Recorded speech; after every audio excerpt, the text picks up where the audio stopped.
दोस्तों, आज की कहानी में हम देखेंगे एक स्टूडेंट को जिसको अपनी ही टीचर से प्यार हो जाता है और फिर वो दोनों पढ़ाई के बहाने मजदूरी करते हैं और टीचर स्टूडेंट को गुफा की सैर करवाती है और धमाके करवाती है। कहानी की शुरुआत होती है ढकाइला नाम के एक 19 साल के लड़के से जो मुट्ठीबाज था। ढकाइला पढ़ाई में काफी वीक होता है। इसी वजह से जब उसके मॉम और डैड छुट्टियां मनाने के लिए घर से बाहर जा रहे होते हैं तो वो उसे अपने साथ नहीं ले जाते। वो उससे कहते हैं घर पर रहकर अपने एग्जाम्स की तैयारी करो और हाथ गाड़ी मत चलाना क्योंकि एग्जाम्स बहुत पास आ चुके हैं। इतना कहकर उसके मॉम डैड वहां से चले जाते हैं। उनके जाने के बाद ढकाइला समझ जाता है कि अगर उसने इस बार दिल लगाकर पढ़ाई नहीं की तो एग्जाम्स में फेल भी हो सकता है। ढकाइला के डैड ने एक अच्छी टीचर देखी थी और जाते वक्त कहा था कि तुमने आज उनसे मिल लेना जाकर। इसीलिए कुछ ही देर बाद ढकाइला उस टीचर के घर पढ़ने के लिए पहुंचता है। वहां उसकी मुलाकात होती है हसनी पीको से। हसनी पीको की उम्र 44 साल थी, लेकिन फिर भी वो देखने में काफी खूबसूरत और अट्रैक्टिव लगती है।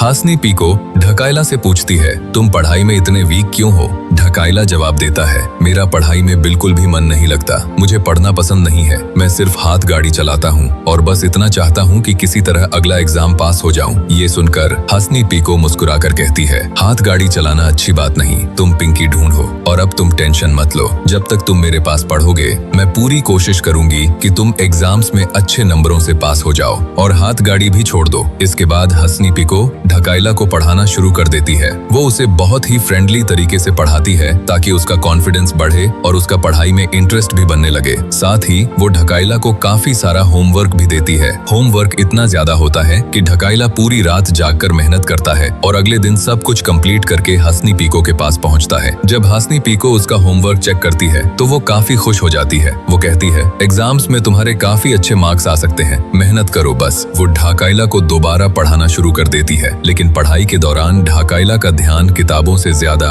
हसनी पीको की तरफ रहता है। वो चुपचाप तरबूज देखता रहता है और मन ही मन सोचता है कि इतनी उम्र होने के बाद भी कोई इतना सुंदर कैसे हो सकता है। असल में उसको देखकर ढकाइला का मिस्त्री हरकत में आ रहा था। पढ़ाई खत्म होने के बाद ढकाइला अपने घर वापस आता है, खुद के लिए खाना बनाता है, खाना खाता है और फोन पर अपने मॉम डैड से भी बात करता है। अगले दिन वो वही किसी पार्क में बैठा होता है। कुछ देर बैठने के बाद वो चला जाता है टीचर के पास। जब वो दोबारा हसनी पीको के घर पहुंचता है तो देखता है कि घर के अंदर नल का पानी बहुत तेजी से बह रहा है और पूरे घर में पानी फैल चुका है। ये सब देखते ही ढकाइला तुरंत नल को ठीक कर देता है। हसनी पीको उसका दिल से शुक्रिया अदा करते हुए कहती है, थैंक यू, अगर तुम टाइम पर नहीं आते तो आज मेरा पूरा घर पानी से भर जाता। जब वो उससे ये सब कह रही होती है तब भी ढकाइला बस उसकी तरफ देखे जा रहा होता है क्योंकि ढकाइला पुरानी गुफा की सैर करना चाहता था। लेकिन हसनी पीको भी ढकाइला की तरफ अट्रैक्ट होने लगी थी। जब ढकाइला पढ़ाई करने लगा तो हसनी पीको भी उसी को देखने लगती है। अब उसे भी ढकाइला पहले से काफी ज्यादा पसंद आने लगा था क्योंकि काफी समय से किसी ने खेत में मजदूरी नहीं की थी, इसलिए टीचर भी दिल ही दिल में कुछ तो सोच रही थी। कुछ दिनों बाद हम देखते हैं कि घोसी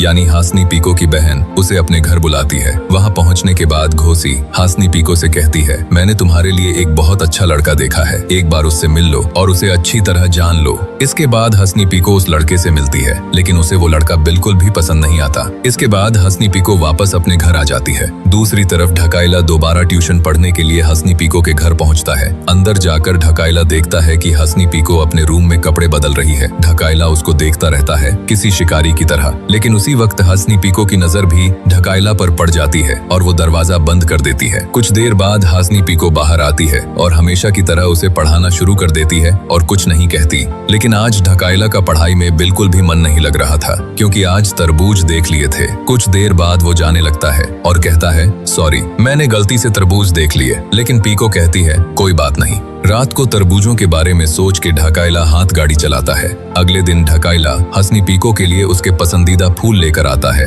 हसनी पीको उन फूलों को देखकर मुस्कुराती है और उन्हें अपने घर के अंदर सजा देती है। जब वो फूल टेबल पर रख रही होती है तब ढकाइला धीरे से उसके पास आता है और कहता है कि मैं आपसे बहुत प्यार करने लगा हूँ, खासकर जिस दिन से आपको रूम में देखा था। इतना कहते ही अचानक उसे किस कर लेता है। हसनी पीको उसे रोकने की कोशिश नहीं करती। दरअसल वो भी ढकाइला की तरफ काफी हद तक अट्रैक्ट हो चुकी थी, इसी वजह से वो इस पल को मना नहीं करती। अब हंसनी पीको भी धीरे धीरे ढकाइला के बारे में और ज्यादा सोचने लगती है। वो ऑनलाइन उसकी प्रोफाइल चेक करती है और उसकी फोटोज भी देखती रहती है। अगले दिन सुबह खाना खाते वक्त ढकाइला सोचता है कि आज पिंकी की धुलाई करनी है। इसके बाद जब ढकाइला ट्यूशन के लिए दोबारा हंसनी पीको के घर आता है तो आते ही अपना मिस्त्री निकाल लेता है। जब वो पीछे देखती है तो डर जाती है, लेकिन ढकाइला माना नहीं होता। वो हंसनी पीको के करीब आता है और फिर दोनों जम के मजदूरी करते हैं, जिससे टीचर भी बहुत खुश होती है। अब ढकाइला अपना ज्यादातर वक्त हंसनी पीको के घर पर ही बिताने लगता है, क्योंकि उसके मॉम डैड अभी तक वेकेशन से वापस नहीं आए होते। हंसनी पीको भी उसे पढ़ाने के बाद उसके साथ मजदूरी करती और सांप का जहर निकालती। धीरे धीरे दोनों एक दूसरे के और करीब आ जाते हैं और उन्हें साथ रहना काफी अच्छा लगने लगता है। इस तरह कई दिन बीत जाते हैं। इसी बीच टीचर का नया पड़ोसी आया था, जो हंसनी पीको को पसंद करता था और पिंकी की शुलाई करना चाहता था, लेकिन हंसनी भाव नहीं देती। कुछ दिनों बाद ढकाइला अपने घर पर एक पार्टी रखता है। उस पार्टी में उसके स्कूल के काफी दोस्त भी आए होते हैं। पार्टी के दौरान ढकाइला की मुलाकात अपनी क्लासमेट मास्किलो से होती है। मास्किलो सिर्फ ढकाइला की तरफ देख रही होती है। ये देखकर ढकाइला के दोस्त उससे मजाक में कहते हैं, लगता है ये लड़की तुम्हारे साथ टाइम स्पेंड करना चाहती है या शायद मजदूरी करना चाहती है। अपने दोस्तों की बात सुनकर ढकाइला मास्किलो को अपने रूम में ले जाता है और दोनों पूरी रात मजदूरी करते हैं। अगले दिन जब ढकाइला की आंख खुलती है तो वो देखता है कि मास्किलो उसके पास ही सो रही है। ये देखकर ढकाइला को अपनी गलती का एहसास होता है। वो सोचता है कि मैंने पीको के साथ बहुत गलत किया है, मुझे ऐसा बिल्कुल नहीं करना चाहिए था। इसी सोच के साथ वो तुरंत हंसनी पीको के घर पहुंचता है और उससे पूरी सच्चाई बता देता है। हंसनी पीको उसकी बात ध्यान से सुनती है और फिर कहती है, कोई बात नहीं, तुमने मुझसे झूठ नहीं बोला,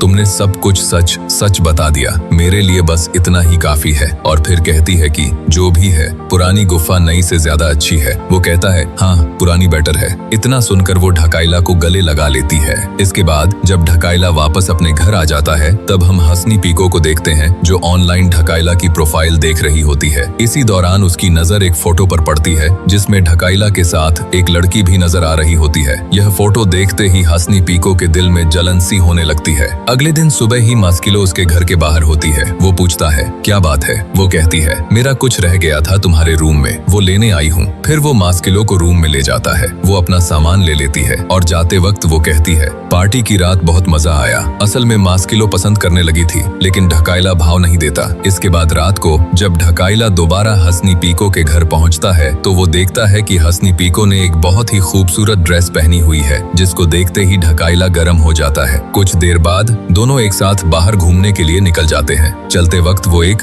दूसरे का हाथ पकड़कर चल रहे होते हैं और फिर एक दूसरे को किस करते हैं। घर पर मजदूरी करने के बाद जब ढकाइला हंसनी पीको के घर से बाहर निकलता है, वहाँ मास्किलो होती है और वो उसके साथ बात करते हुए चला जाता है, लेकिन ये सब देखकर हंसनी पीको को जलन होती है। अगले दिन ढकाइला अपने दोस्तों के साथ बैठकर बातें कर रहा होता है। उसी वक्त हंसनी पीको भी वहाँ आ जाती है, लेकिन वो चुपचाप दूर खड़ी होकर सिर्फ ढकाइला को देख रही होती है। ढकाइला की भी नजर हंसनी पीको पर पड़ जाती है, लेकिन वो उसके पास नहीं जाता। दरअसल उसे लगता है कि अगर वो अपनी टीचर के पास चला गया तो उसके दोस्त उसका मजाक उड़ाएंगे और उसके बारे में गलत सोचेंगे। इसी वजह से वो अपनी जगह से नहीं उठता। थोड़ी देर बाद वहाँ मौजूद सारी लड़कियां आपस में बातें करने लगती हैं। हंसनी पीको पास आकर उनकी बातें सुनने लगती है। तब मास्किलो पार्टी वाली रात की बात कर रही होती है और कहती है कि ढकाइला का सांप बहुत जहरीला है, वो पिंकी की बहुत अच्छे से धुलाई करता है। मास्किलो की ये बातें सुनकर हंसनी पीको का दिल टूट सा जाता है और उसे बहुत बुरा लगता है। इसके बाद हंसनी घर आती है तो रास्ते में उसकी मुलाकात अपने उसी पड़ोसी से होती है जो उसके साथ मजदूरी करना चाहता था। वो उसको अपने घर ले जाती है और ढकाइला के गुस्से में उसके साथ मजदूरी कर लेती है। इसके बाद जब ढकाइला हमेशा की तरह हंसनी पीको के घर पहुंचता है तो वो आदमी घर से बाहर निकल रहा होता है, जिसको देखकर ढकाइला को अच्छा नहीं लगता। अंदर आकर वो पूछता है, ये कौन था? तो वो कुछ नहीं कहती। तो ढकाइला समझ जाता है कि वो पिंकी की धुलाई करके गया है। फिर वो ढकाइला से कहती है, तुमने मेरे साथ बहुत बड़ा धोखा किया है, तुम अभी भी मास्किलो के साथ रिलेशन में हो और तुमने मुझसे झूठ बोला। इसी बात को लेकर दोनों के बीच काफी बहस होने लगती है और वो ढकाइला को धक्का देती है, जिसकी वजह से उसके सर में चोट लग जाती है। गुस्से में ढकाइला वहाँ से जाने लगता है, लेकिन तभी वो वहाँ गिरने लगता है तो हंसनी पीको उसे पकड़ लेती है और शांत होते हुए कहती है, मुझे थोड़ा ज्यादा गुस्सा आ गया था, मेरा इरादा तुम्हें हर्ट करने का नहीं था। ये कहने के बाद दोनों फिर से जम के मजदूरी करते हैं और हंसनी ढकाइला को गुफा की सैर करवाती है। लेकिन अब ढकाइला के मन में एक अलग ही सोच चल रही थी। उसे धीरे धीरे एहसास होने लगा था कि कि ये रिश्ता उसके फ्यूचर के लिए सही नहीं है। इसी वजह से वो हसनी पीको के घर से निकलकर अपने घर वापस आ जाता है और फैसला करता है कि अब वो अपनी टीचर से थोड़ी दूरी बनाएगा और दोबारा अपनी पढ़ाई पर पूरा ध्यान देगा।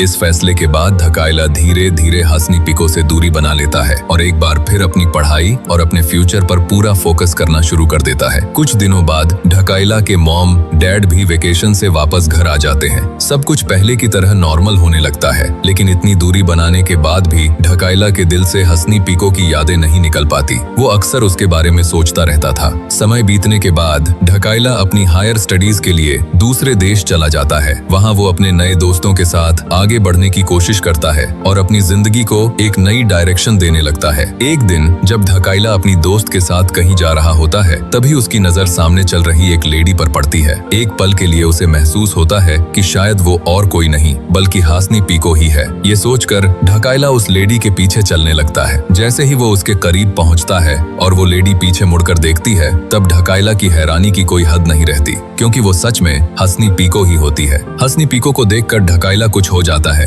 क्योंकि वो दूर तो आ गया था, लेकिन दोनों के दिलों से प्यार कम नहीं होता। इसीलिए हसनी पीको भी उसके पीछे ही आ गई और यहीं पर ये मजदूरी वाली कहानी खत्म होती है। और अगर आपको ये कहानी पसंद आई है तो लाइक के साथ सब्सक्राइब भी कर देना, ताकि हमारी मुलाकात होती रहे।